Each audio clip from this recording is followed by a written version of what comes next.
அவைக்கு தலைமை தாங்குகின்ற தலைவர் அவர்களே, இன்றைய தினம் தொலைத்தொடர்பு ஒழுங்குபடுத்தல் தொடர்பான விவாதம் இங்கே நடைபெற்று கொண்டிருக்கின்றது. இந்த வேளையிலே நான் எங்களுடைய பிரதேசத்திலே கொதிநிலையில் இருக்கின்ற ஒரு முக்கியமான பிரச்சினை தொடர்பாக இங்கே பிரஸ்தாவிக்க விரும்புகின்றேன். யாழ்ப்பாணம் மாவட்டத்தில் நேற்று முன்தினம் ஒரு பாரியொரு போராட்டம் ஒன்று நடைபெற்றிருந்தது. நேற்றைய தினம் அந்த போராட்டம் நடைபெற்றிருந்தது. 2-3 நாட்களாக அங்கே ஒரு கொதிநிலை ஒன்று காணப்படுகின்றது. குறிப்பாக யாழ்ப்பாண மாவட்டத்திலே சாவச்சேரி தள வைத்தியசாலையில் தங்களுக்கு சிறப்பான சேவைகள் கிடைப்பதில்லை, உரிய சேவைகள் கிடைப்பதில்லை என்கின்ற காரணத்தினாலே அந்த பிரதேசத்து மக்கள் ஆயிரக்கணக்கிலே ஒன்று கூடி வீதியை மறைத்து மாபெரும் ஒரு எதிர்ப்பு போராட்டம் ஒன்றிலே ஈடுபட்டிருந்தார்கள். அதற்கு முன்னதாக அந்த வைத்தியசாலையில் பணிப்பாளராக பொறுப்பேற்றிருந்த வைத்திய அத்தியட்சகர் அவர்கள் அந்த வைத்தியசாலையில் இருக்கக்கூடிய பிரச்சனைகள் தொடர்பாகவும் அங்கே நடைபெற்றதான ஊழல்கள் தொடர்பாகவும் பல விடயங்களை வெளிப்படுத்தி இருக்கின்றார். அதைத் தொடர்ந்து நீண்டகாலமாக மனவிரக்தி அடைந்திருந்த மக்கள் அந்த போராட்டத்திலே ஈடுபட்டிருக்கின்றார்கள். இந்த விடயம் தொடர்பாக உடனடியாக சுகாதார அமைச்சு உரிய நடவடிக்கைகளை எடுத்து சாவச்சேரி வைத்தியசாலையை சிறந்த முறையிலே இயக்குவதற்கு, அந்த மக்களுக்கு தேவைப்படுகின்ற மருத்துவ சேவைகளை அங்கேயே பெற்றுக்கொள்வதற்கான ஒரு சூழலை உடனடியாக உருவாக்க வேண்டியது ஒரு கட்டாய தேவையாக இருக்கின்றது. அந்த வகையிலே சாவச்சேரி வைத்தியசாலையில் சிகிச்சைக்காக செல்லுகின்ற பெருமளவான நோயாளர்கள் அனாவசியமாக சாவச்சேரி வைத்தியசாலையிலிருந்து யாழ் போதனா வைத்தியசாலைக்கு அனுப்பப்படுவதான குற்றச்சாட்டு அந்த பகுதி மக்களால் முன்வைக்கப்பட்டிருக்கின்றது. அதே போன்று வைத்தியசாலையிலே எல்லா நேரங்களிலும் வைத்தியர்கள் இருப்பதில்லை என்கின்ற ஒரு குற்றச்சாட்டும் அந்த பொதுமக்களினாலே முன்வைக்கப்பட்டிருக்கின்றது. அத்தோடு இரவு வேளைகளில் வைத்தியர்கள் வைத்தியசாலையில் இருப்பதில்லை என்கின்ற ஒரு குற்றச்சாட்டும் முன்வைக்கப்பட்டிருக்கின்றது. அதே வேளையிலே அந்த வைத்தியசாலைக்கு கிட்டத்தட்ட 10 வருடங்களுக்கு முன்னர் விபத்து மற்றும் அவசர சிகிச்சை அலகு ஒன்று நிர்மாணிக்கப்பட்டிருக்கின்றது. அந்த அலகுக்கான பணியாள் தொகுதிகள் நியமிக்கப்படவில்லை.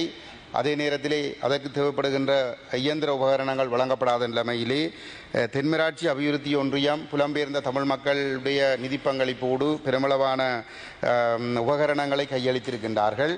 அதிலே குறிப்பாக 1.7 கோடி 17 மில்லியன் பெறுமதியான உபகரணங்கள் வழங்கப்பட்டிருக்கின்றது. ஆனால் அவை பல வருடங்களாகியும் பயன்பாடுகள் இல்லாமல் பழுதடைகின்ற ஒரு நிலைமை காணப்படுகின்றது. இதன் மூலமாக அந்த அலகு சரியாக இயக்கப்படாமல் அந்த அலகிலே செய்யப்பட வேண்டிய சிகிச்சைகள் தனியார் நிலையங்களுக்கு நகர்த்தப்படுவதான ஒரு குற்றச்சாட்டும் பொதுமக்களாலே பாரிய அளவிலே முன்வைக்கப்பட்டிருக்கின்றது. அந்த வைத்திய பணிப்பாளரும் அவ்வாறான ஒரு குற்றச்சாட்டை, மிக கடுமையான ஒரு குற்றச்சாட்டை முன்வைத்திருக்கின்றார்.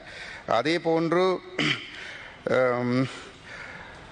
அங்கே அந்த வைத்தியசாலையில் கட்டடங்கள் நிர்மாணிக்கப்பட்ட பொழுது அந்த கட்டட நிர்மாணத்திலே பாரியல் ஊழல் இடம்பெற்றிருப்பதாகவும் அந்த வைத்திய பணிப்பாளரினாலே பாரிய ஒரு குற்றச்சாட்டு முன்வைக்கப்பட்டிருக்கின்றது.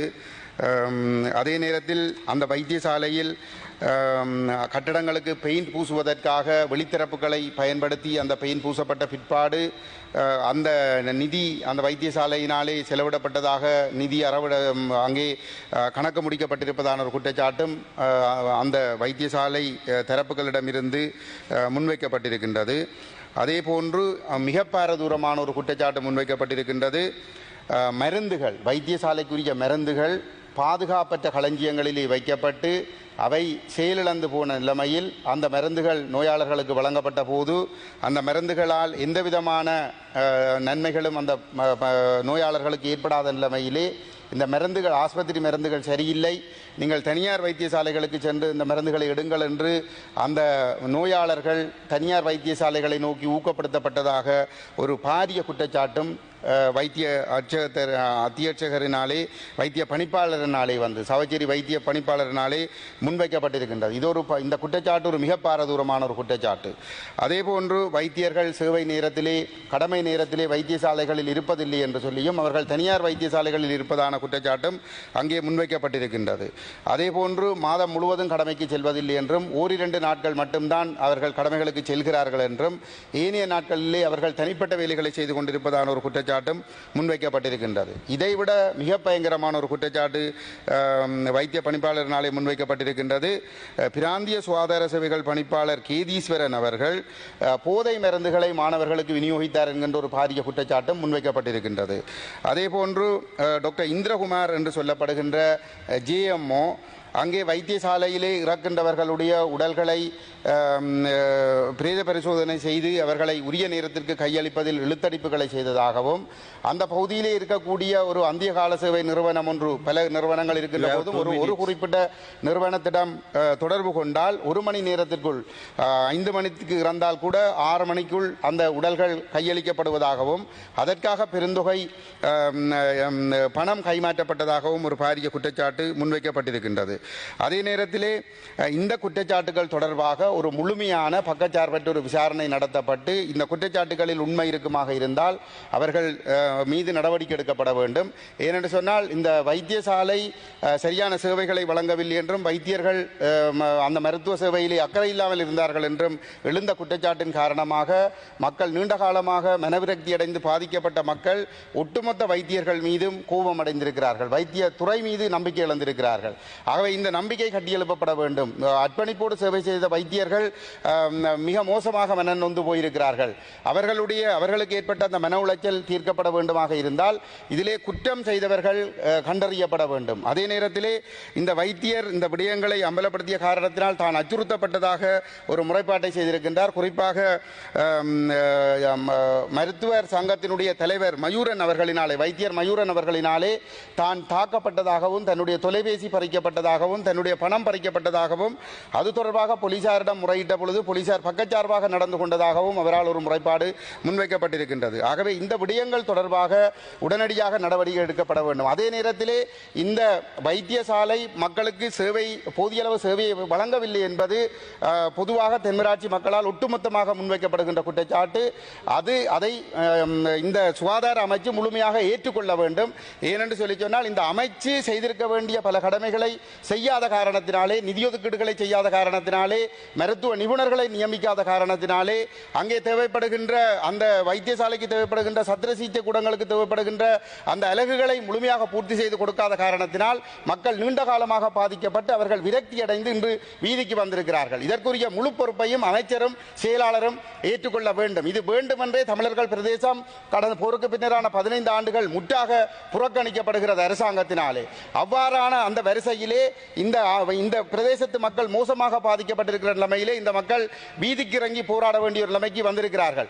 மாவட்ட அபிவிருத்தி குழு கூட்டங்கள் ஒருங்கிணைப்பு குழு கூட்டங்கள் 15 வருடங்களாக நடைபெறுகிறது. ராஜபக்சேக்கள் பதவியில் இருந்த பொழுதும் அங்கே அபிவிருத்தி குழு கூட்டங்கள் நடைபெற்றது. நல்லாட்சி காலத்திலும் அங்கே அபிவிருத்தி குழு கூட்டங்கள் நடைபெற்றது. இப்பொழுது ரணில் விக்ரமசிங்க பதவிக்கு வந்த போதும் கடந்த 19ஆம் ஆண்டு கோட்டா வந்த போதும் அபிவிருத்தி குழு கூட்டம் நடைபெற்றது.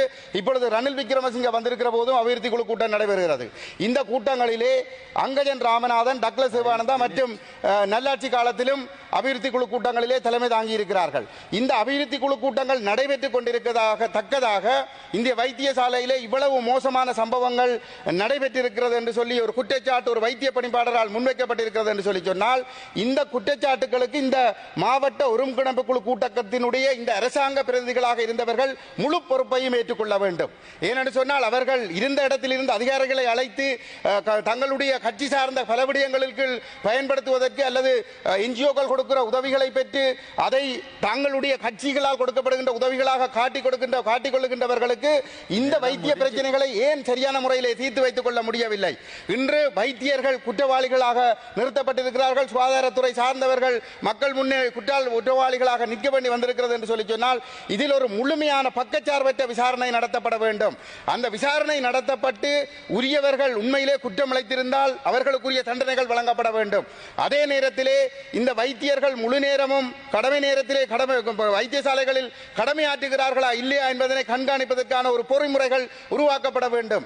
ஏனென்று சொன்னால் அர்ப்பணிப்போடு 90 விதமான வைத்தியர்கள் பணியாற்றுகின்ற பொழுது எங்காவது நடைபெறுகின்ற தவறுகளின் அடிப்படையிலே அதனால் நோயாளிகள் பாதிக்கப்படுகின்ற பொழுது ஒட்டுமொத்தமான வைத்தியர்கள் மீதும் சுகாதாரத்துறை மீதும் மக்கள் கோபமடைகின்ற நிலைமை ஏற்படுவது என்பது ஆரோக்கியமான ஒன்று அல்ல.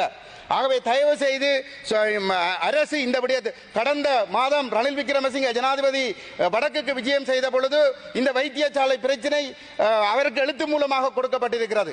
அவர்கள் யாழ்ப்பாணம் போதனா வைத்தியசாலையை தேசிய வைத்தியசாலையாக தரம் ஏற்றப் போவதாக அங்கே ஏமாற்று கதைகளை கதைத்துக் கொண்டிருக்கிறார். ஆனால் பிராந்திய வைத்தியசாலைகளிலே அடிப்படை வசதிகள் இல்லை. அந்த மக்கள் எல்லாவற்றுக்கும் போதனா வைத்தியசாலைக்கு செல்ல வேண்டிய தேவை இருக்கிறது. அதன் காரணமாக வைத்தியசாலைகளிலே நிலங்களிலே மக்கள் படுக்க வேண்டியிருக்கிறது, நோயாளர்கள் படுக்க வேண்டியிருக்கிறது. ஒரு டெண்டரேடி அகலமுள்ள கட்டில்களிலே 2 நோயாளர்கள் படுக்க வேண்டியிருக்கிறது. அதிலே அண்மையிலே ஒருவர் உயிரிழந்து கூட இருக்கிறார் கீழே விழுந்து. இந்த விடயங்கள் எல்லாம் வெளிவருவது கிடையாது. இங்கே உங்களுடைய அரசாங்கத்தினுடைய ஒடுக்குமுறை காரணமாக யாழ்ப்பாணத்தில் இருக்கக்கூடிய அல்லது வடமாகாணத்தில் இருக்கக்கூடிய அல்லது கிழக்கு மாகாணத்தில் இருக்கக்கூடிய பணிப்பாளர்கள் தங்களுடைய நிர்வாகத்தின் கீழ் இருக்கின்ற உண்மையான பிரச்சனைகளை தேவைகளை சொல்ல முடியாமல் இருக்கிறார்கள். சில ஒரு வருடத்துக்கு முன்னர் நாங்கள் வடக்கிலே ஒரு பணிப்பாளரிடம் சென்று தேவைகள் பற்றி கேட்ட பொழுது அந்த வைத்தியசாலையில் இருக்க வேண்டிய அதிகாரிகள் தொடர்பான தரவை ஒரு 300 எண்ணிக்கைகளை குறைத்து அவர் குறிப்பிட்டிருந்தார். வேறொருவரிடம் பின்னர் நாங்கள் வினவிய பொழுது எங்களுக்கு அமைச்சு சொல்லி இருக்கிறது உண்மையான தகவல்களை வெளிப்படுத்தக்கூடாது என்று சொல்லி இருக்கிறது என்று சொல்லப்பட்டது. ஆகவே இவ்வாறான நெருக்கடிகளை நீங்கள் பிரயோகிக்கின்ற காரணத்தினால் மாகாண பணிப்பாளர்களும் அங்கே இருக்கக்கூடிய உங்களுடைய மத்திய அரசினுடைய அதிகாரிகளும் உண்மைகளை மறைக்கின்ற காரணத்தினாலே அதனால் எங்களுக்கு அந்த விடயங்கள் தெரிய வராமல் நாங்கள் அந்த விடயங்களை சரியான முறையிலே பேச முடியாத ஒரு நிலைமையிலே இந்த பாதிக்கப்படுகின்ற மக்கள் வீதி கிளம்பி நெருப்பாக கொதித்தெழுந்திருக்கின்றார்கள். இது ஒரு பாரதூரமான விளைவை ஏற்படுத்தும். ஒரு வைத்தியரை பணிப்பாளரை அவர் உண்மைகளை வெளிப்படுத்தி இருக்கிறார் என்பதற்காக அவரை இடைமாற்றி விட்டதற்காக அங்கே பிரச்சனைகள் எல்லாம் முடிவடைந்து விட்டது. ஆகவே இதை நீங்கள் சரியான முறையில் புரிந்து கொண்டு இந்த சொல்லப்பட்ட குற்றச்சாட்டுகள் தொடர்பாக உரிய விசாரணை நடத்தப்பட வேண்டும். அங்கே கடந்த 5ஆம் தேதி யாழ்ப்பாண மாவட்ட ஒருங்கிணைப்பு குழு கூட்டத்திலே அந்த வைத்தியசாலை குழப்பத்தை தணிப்பதற்காக நான் உடனடியாக அந்த பணிப்பாளருடைய மாற்றம் தொடர்பாக பிரஸ்தாபித்திருந்தேன். இருந்தாலும் கூட அவரால் முன்வைக்கப்பட்ட குற்றச்சாட்டுகள் தொடர்பாக முழுமையான விசாரணைகள் நடத்தப்பட வேண்டும் என்று ஆணித்தரமாக நான் வலியுறுத்துகிறேன். இறுதியாக நான் முடிப்பதற்கு முன்னர் இன்னொரு விடயத்தை குறிப்பிடுகிறேன். நாடாளுமன்ற உறுப்பினர் ஸ்ரீதரன் அவர்களுடைய வீட்டுக்கு முன்னால் வாழ்வெட்டு கோஷ்டியினர் ஸ்ரீலங்கா உளவு பிரிவினருடைய ஸ்ரீலங்கா போலீசாருடைய முழுமையான ஆதரவோடு செயல்படுகிற வாழ்வெட்டு கோஷ்டியினர் அவருக்கு அச்சுறுத்தல் ஏற்படுத்துகின்ற விதமாக நடமாடி இருக்கிறார்கள். அது தொடர்பாக ஒரு முழுமையான விசாரணை நடத்தப்பட வேண்டும். அத்தோடு இங்கே மலையக மக்களுக்கு 1700 ரூபாய் சம்பள அதிகரிப்பிற்கு தோட்ட நிறுவனங்கள் எதிர்ப்பு தெரிவிக்கின்றார்கள். இது அரசாங்கமும் தோட்ட நிறுவனங்களும் கூட்டாக மேற்கொள்ளுகின்ற நாடகமா என்கின்ற ஒரு சந்தேகம் இருக்கிறது.